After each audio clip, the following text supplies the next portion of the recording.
history. Because if you don't know your history, you'll be given a distortion of history. Because one thing you always learn about history is painful.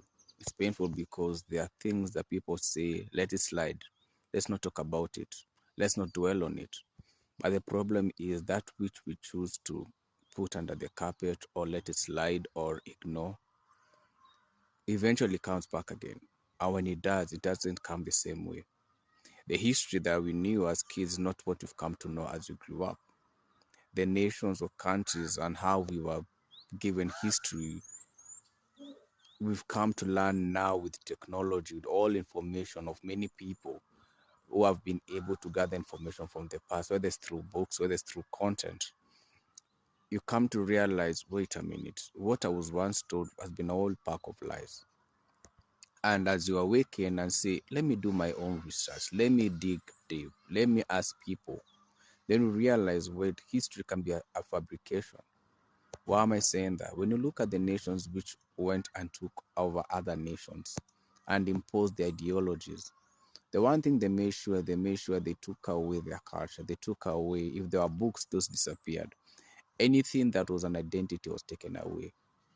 To extreme ends, people endure things that are so despicable. And that being said, they went to extreme ends. Children were taken away from their families and then put into these new countries and forced into these cultures. Some stayed there. Others, they couldn't fit in. They were taken back to their community. When they go back to their communities, they were very confused.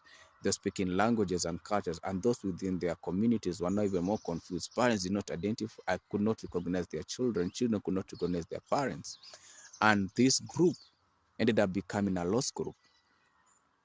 And they're in every community or nation that has been affected by invasion. And it's the painful part, but we don't hear that part of history because that part of their history is distorted. We don't hear the part of history of the many men and women, youthful generations who stood up against regimes that are so brutal and stood up and said, not my game, not today, not ever again. What you do and get is they are given characters which were told by heroes. But when you do your own research, you realize the real heroes, nothing was done for them. And even by those ones who say we were together fighting this person, no, they forgot them. Their names were scripts off, they were ripped off history. And it's only over time that people start to realize, hold up, 1 + 1 doesn't add up. And maybe at the time there were people who couldn't speak. They couldn't speak because they didn't have platforms or because those ended up in regimes. And we end up seeing the danger that come with it. We have others that became extremist groups that even became security agencies that still run nations. So if we fail to understand history, we'll get a distortion. You see, conditioning, predictive programming has been done since we were children. It was done through our education system. It was done through what we watched, the content we watched, the type of cartoons. As innocent as we were as children, right now, if you go back and say, let me binge watch most of this, you'll realize, hold up, is this not real life kind of scenarios? If you're a gamer, you'll understand that some of the things we are seeing right now happen, we kind of see them within the gaming world. Like you're given a storyline, a character, the enemy line and everything. You realize when you're playing the game, like, hold up, did I not just see that injection thing? Did I not just see that tariff thing? Did I not just see that that's something? I actually played it in a game. Conditioning, predictive programming. And for those within our continent, you're told to hate yourself. How many times do we quote people from our motherlands? How many times do we quote people? No, we have to quote people from the other countries, from the other nations. But what happened? Don't we have people who are educated? Don't we have people who stood up and stood out? What happens to them? You don't want to quote them because you've not made it a habit, because all through education, it was never put. We are all reading books and studying all these publication, but we do have our own writers and our own authors who are very good, who are very in-depth. But guess what? It's not the approved. Why?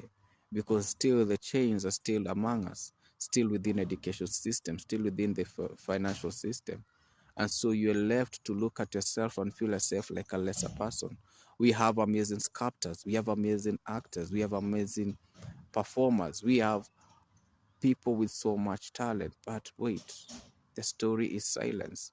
Even when you look at content creation, it is really suppressed within our continent when you compare it to the other continents. Why?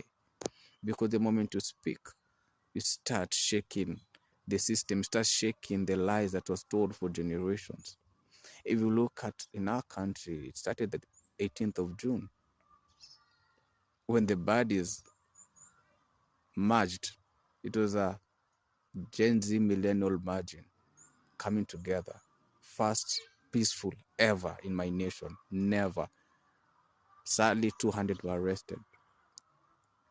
And because it was so peaceful, the system was like, nah, we can't allow them. What did they use? They only used placards on their phones. I mean, videography, top-notch content. 7 days later, they do the same thing. Sadly, we start losing people. A year later, from that moment, actually from the 18th of last year up to this day, many youth who ideally politics was never even in their mind or even understanding, now they see everything. Any money that moves, any corruption, any impunity is documented, kept, and civic education top notch. People are standing up. If you ask them, how did you arrive? They tell them, I have no idea. I just realized if I don't speak up, I have no history, I have no home, I have nothing to give. I, for example, I'm a millennial, and in our time, when you look at it, we we were told that when you finish high school or college campus, depending, or you'll get a job, all that stuff. No, I remember in high school, and I should have been, I think, 15, 16. Already you are hopeless. There was no hope outside. There was nothing to wait for. Not like many people, you finish high school and feel, no, me, I remember being 15, or like, whatever, man, there's nothing out there. And because already we looked at it, you're told, oh, by 26, you settle down, you got at your 26, finished. Nothing happened. Jobs, you work, you put in your everything. You do OT, you do overtime, you do everything. Nothing. You try business, you try this. You wake up and like, okay, so where are we? And look at where we are in distortion of history. We forget the many men and women who stood up. And the people who actually stand up and bring the major difference, they're not the intellectual. They're not the guy with the papers and everything. It's just a simple you and me who stand up and say, never again. But they don't want to be part of history. So they will put puppeteer kind of activists who will be put on the front page. And some of them, like we saw in this country, some even got, benefits, even flew out, even citizens to other countries, because they pay the piper. But they forget the piper comes back and bites. No level of betrayal never goes with a payback. Whatever you do to your people, it comes back biting. It's just a matter of time. And then I look at what our sisters endured in this particular demonstration. It was painful because you need to think about it from this context. Our history isn't that good, and especially for the ladies, because when you think about it, they were going up against something so big. Now, in a country whereby femi often women being oft is quite common and silenced, then we have the churches which will press down on them, or religious institution will press down on them. And then we have women against women, I mean the older ones versus now the younger generation. We see all this, and all the threats were told prior to this current one demonstration that happened. And when it happened, what happened? Our sisters were taken advantage of. We start from the moment they left among the guys they were with when they were going out. And then when the darkness came, the state decided to release maniacs who did what they did. They ran to churches. And mind you, there's so many churches in our country, you'd wonder what's going on. But for some reason, none of those churches could open their door, but they leave they leave the institutions guarded by securities. That's the world we live in. So it's always important. Let's never forget the history. Let's never forget the pain, the people, the men and women who stand up.